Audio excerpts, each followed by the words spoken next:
चिना बना पाँचू मेल बा, खंडारी करुआ तेल बा, बंदी के कोरोना वायरस के चलते बड़ा झमेल बा। हाकारी के बात राइट बा, फिर उ बीमारी बढ़ला में बड़ा नेपाल मधेश में टाइट बा।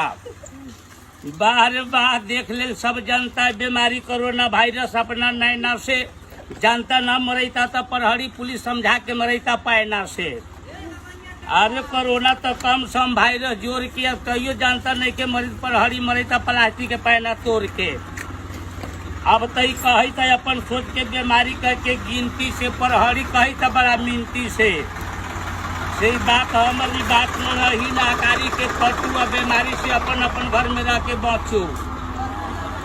अब देख लेलक नैना से, अब बंदी में पुलिस पकड़ता पैना से, बीमारी साला आ गए चाइना से।